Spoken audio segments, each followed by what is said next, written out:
चंद कह गए सिया से ऐसा कलयुग आएगा जिसकी लाठी होगी भैंस में ही ले जाएगा।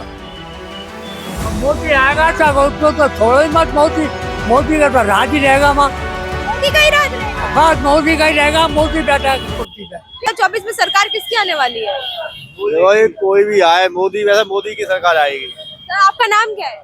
सतीश कुमार सैनी, कहाँ के रहने वाले हैं? वृंदावन के। वृंदावन के रहने वाले हैं। हाँ जी। यहाँ तो पहले से ही बीजेपी की सरकार है। हाँ, बीजेपी की सरकार है। तो आप लोग खुश हैं क्या सरकार से? हाँ खुश है, काम बढ़िया हो रहा है। काम बढ़िया हो रहा है। हाँ तो मतलब योगी हो रखा है। जो भी हो रहा है इधर में तो। आपका नाम क्या हुआ? रामकिशन कहाँ के रहने वाले? गोवर्धन। गोवर्धन के। तो भैया 2024 लोकसभा चुनाव में क्या लग रहा है, सरकार किसकी आने वाली है? जोगी की। फिर योगी मोदी आएंगे। अभी मैं आई हूँ तो अभी लोग ऐसा कह रहे हैं कि नहीं, योगी मोदी के आने से जो है काफी धर्म में पक्षपात देखने को मिल रहा है। नहीं, हमें तो मोदी काम बढ़िया कर रहा है। आप लोगों को नहीं लग रहा है ऐसा? नहीं लग रहा। वापस योगी मोदी आएंगे? वही आएंगे और कोई नहीं आएगा, वही आएंगे। वही आएंगे। क्या क्या विकास क्या हुआ है देखने को मिला? काफी विकास हुआ है, पढ़ाई लिखाई का, सड़क बनी हुई है, काम बढ़िया ही हो रहा है। ऐसी बात नहीं है, जो भी है भाई शक्ति सब में होती है, काम तो बढ़िया हो रहा है। क्या है? मेरा नाम मदन लाल शर्मा है। कहाँ के रहने वाले? बस जी गेट का यहीं का रहने वाला हूँ। नहीं, मथुरा के रहने वाले। मथुराई का रहने वाला हूँ। सर जी 2024 में जो है लोकसभा चुनाव होने वाला है। अब मोदी आएगा तो थोड़ा ही मत मोदी का तो राज ही रहेगा। माँ मोदी का ही राज रहेगा। बस मोदी का ही रहेगा। मोदी बैठा कुर्सी पे। फिर मोदी कुर्सी पे बैठे। हाँ 99% नहीं, 101%। 101%। कुछ काम किया है कि नहीं यहाँ पे मोदी ने? अरे क्यों नहीं किया है, सारा काम। मकान बनवाए हैं और सामान सट्टा बनवाया है कि सड़क बनवाई है और तो गरीबों को लिए मकान दिए और नाज उसको सबों को देता ही है बेचारा। और उसके अलावा एक और बात है कि किसी के संग में पक्षपात नहीं करता है। यहाँ की आज यहाँ पुलिस वाले भी दुरुस्त है, काम सही कर रहे हैं बेचारे। अभी आपने पक्षपात का बात कहा तो मुस्लिम पक्ष के लोग ऐसा कह रहे हैं कि योगी के आने से जो है यहाँ पे हिंदू मुस्लिम ज्यादा हो रहा है।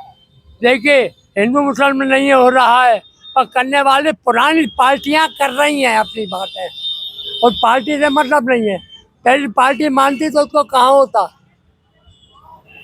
वो मुलायम सिंह यादव ने बाउंड्री खिंचवा दी उसकी। पहले उसका ये तय था कि इसकी बाउंड्री कुछ नहीं करा सकता, टूट जाए और रह जाए। इसका ये जजमेंट है। और मैं भी 90 साल का हो चुका हूँ, मुझे सारा पता है जगह का। मतलब इस एक बार और मोदी आएंगे? मेरे ख्याल में तो 100% दाम है। 100%? हाँ, और 1% आएंगे, रोक नहीं सकते उनको। 2024 में लोकसभा चुनाव होने वाला है तो क्या लग रहा है आपको, इस बार सरकार किसकी आने वाली है? मोदी की आएगी फिर से? मोदी की आएगी। सर मोदी अच्छा काम कर रही है कि नहीं? अच्छा कर रहे हैं तभी तो आएगी। अच्छा कर रहे हैं। हाँ लेकिन सर अब तो जो है वो ऑपोजिशन ऐसा कर रही है, अब मोदी जीतेंगे तो बस ईवीएम के दम पे ही जीत सकते हैं। अच्छा, ईवीएम के दम पे मोदी जी जीतते तो फिर अगर हम बहुत सारे ऐसे राज्य हैं जहाँ पे बीजेपी गवर्नमेंट नहीं जीती है, उस जगह बीजेपी अगर चाहती तो वो जीत सकती थी, तो वहाँ पर क्यों नहीं ईवीएम के दम पे जीते? अब सर उनका ये भी कहना है कि वहाँ पे बीजेपी इस वजह से नहीं जीती है क्योंकि वहाँ जो है पंजाब में देखा जाए तो सिख जो है वो बीजेपी को वोट नहीं देंगे, तेलंगाना में देखा जाए तो बीजेपी को वोट नहीं देंगे। तो बीजेपी जो है अपने बचाव की वजह से 2-3 राज्यों को छोड़ दी है और हर जगह तो बीजेपी है। अब तो ये तो मैं कह रहा हूँ हर जगह बीजेपी है, तो इस बार भी बीजेपी ही है। 2024 में भी 2024 में बीजेपी है। मोदी बीजेपी जो आने के बाद कुछ विकास देखने को मिला कि नहीं? विकास क्यों नहीं है? आप रोड देखिए ना, आप हाईवे देखिए, पहले देख लीजिए, अब देख लीजिए। किया जाए तो सर कहीं ना कहीं अब तो 2014 से ये भी देखने में आ रहा है कि हिंदू मुस्लिम में जो है काफी भेदभाव देखने को मिल रहा है। हाँ, मुस्लिम और हिंदू का भी एक मामला है, लेकिन अगर आप ये कह रही हो कि हाईवे देखना बंद कर दें, हम रोड देखना बंद कर दें, तो आप भी ये जानती हो कि अगर किसी भी देश का विकास उसके हाईवे और रोड से ही होता है। सर आप हाईवे और रोड को देख के मोदी जी को लाएंगे, लेकिन आपसी मतभेद वैसे बरकरार है? आपसी मतभेद कहाँ है? आपसी मतभेद कहाँ हो रहा है? आपसी मतभेद बताओ आप मुझे तो कहीं नहीं दिख रहा है आपसी मतभेद। हाँ, हिंदू मुस्लिम की थोड़ी बहुत कंट्रोवर्सी तो हर जगह होती है, किस जगह नहीं होती है। बीजेपी की गवर्नमेंट हो, चाहे कांग्रेस की गवर्नमेंट हो, किसी की गवर्नमेंट हो। बीजेपी की। वापस बीजेपी, मतलब मोदी जी इस बार हैट्रिक मारेंगे? बिल्कुल मारेंगे। बिल्कुल हैट्रिक मारेंगे। तो क्या विकास देखने को मिला है आपको इन 9 सालों में? विकास तो विकास ही है, और जो आज जो चल रहा है माहौल, उस माहौल को देखते हुए बीजेपी जरूरी है। माहौल को देखते हुए बीजेपी जरूरी है। सर कहीं ना कहीं ऐसा आपको नहीं लग रहा है क्या बीजेपी के आने के बाद जो है हिंदू और मुस्लिम में जो है ज्यादा मतभेद हो गया है? मतभेद तो अब भी चल रहा है। मतभेद तो कभी खत्म तो नहीं होने। मतभेद कभी खत्म नहीं होने, क्योंकि जो हिंदू राष्ट्र पार्टी है, कांग्रेस क्या है कि चंडाल चौकली पार्टी है। कांग्रेस का ये भी कहना है जो बीजेपी जो है अब अगर आती है, गवर्नमेंट अगर उसकी आती है तो सिर्फ और सिर्फ ईवीएम के बेसिस पे आएगी। ईवीएम को हैक कर लिया है बीजेपी। नहीं, बात आपकी बिल्कुल सत्य है, इसमें कोई दो राय नहीं। इस बात का मैं भी समर्थन करता हूँ। ईवीएम से तो बीजेपी ही आनी है। अगर बैलेट पेपर से वोट डाले जाएं तो उसमें दूध का दूध और पानी का पानी हो जाएगा। बिल्कुल सत्यता है, मैं आपसे बातों से समर्थन हूँ, क्योंकि मैं भी एक पत्रकार हूँ और इस बात का मैं नॉलेज भी रखता हूँ। लेकिन एक हिंदू के नाते होते हुए भी मैं ये कहूँगा कि बीजेपी का होना जरूरी है, क्योंकि हिंदू संकट में था, अपने को भर के आया है, वो जी रहा है।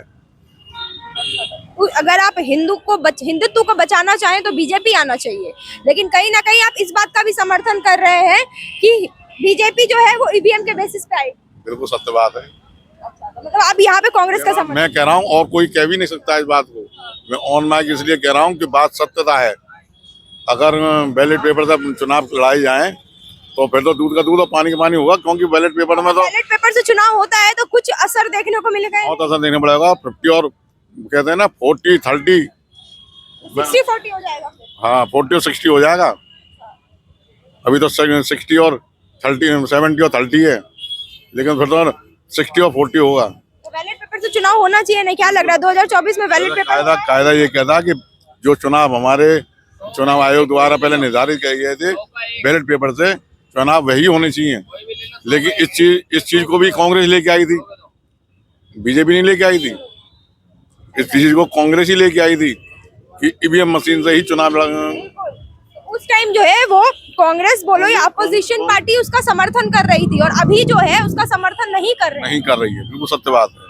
ईवीएम मशीन का तो वाकई में हर हिंदुस्तान नागरिक को समर्थन करना भी नहीं चाहिए, क्योंकि ये तो एक मशीनी का खेल है। अंगूठा दबाओगे, आपके नाम की वोट है, रामलाल की कहो तो सामलाल में पहुंचे, सामलाल को कन्हैया लाल में पहुंचे, लेकिन आपके नाम की नहीं पहुंचेगी। जिसका बहुमत होगा, जिसकी लाठी भैंस में ही ले जा कहते गए ना, कह गए रामचंद्र कह गए सिया से, ऐसा कलयुग आएगा जिसकी लाठी होगी भैंस में ही ले जाएगा। मोदी जी की आएगी और फिर मोदी जी आएंगे। मोदी जी का 9 साल हो गया, 10वां साल होने वाला है। पुलवामा तो उन्हीं का चल रहा है, क्या कर रहा है? क्या बोले? पुलवामा तो उन्हीं का चल रहा है, मोदी जी का। उन्हीं का चल रहा है। कोई और आपको नहीं दिख रहा प्रधानमंत्री का चेहरा? नहीं, नया चेहरा कोई और नहीं है अभी। 28 पार्टी एक साथ है, उसमें कोई प्रधानमंत्री सब फेल है। 28 फेल है। अब ये कैसे कह रहे हैं? वहाँ राहुल गांधी बैठे हुए हैं। क्या हुआ? राहुल गांधी की सारी रैली फेल हो गई है, राजस्थान पे भी हार गए। कैसे हैं आप? ठीक है। तो आपका नाम क्या हुआ? उस्मान है मेरा नाम। क्या 2024 में लोकसभा चुनाव होने वाला है जी।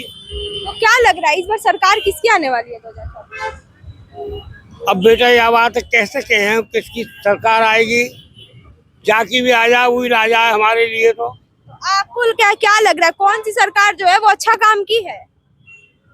हमारी तो यही सरकार बढ़िया काम कर रही है, हमें अनाज भी दे रही है और सब चीज की पूर्ति कर रही है, हमें सब कोई परेशानी नहीं है इससे। यही सरकार बीजेपी अच्छा काम कर रही है यहाँ पे। हाँ, मतलब तो जैसा कि आपने देखा, ये जो था वो मथुरा के जनता की राय जो है वो कुछ ऐसी है कि एक बार और मोदी जी को जो है वो आना चाहिए। अब देखना यह है कि क्या एक बार और कमल खिलने वाला है या फिर जो है फैसला बदलने वाला है। तो आपको हमारा ये वीडियो कैसा लगा वो हमें कमेंट कर जरूर बताएं। चैनल को सब्सक्राइब करें और वीडियो को लाइक करना बिल्कुल ना भूलें।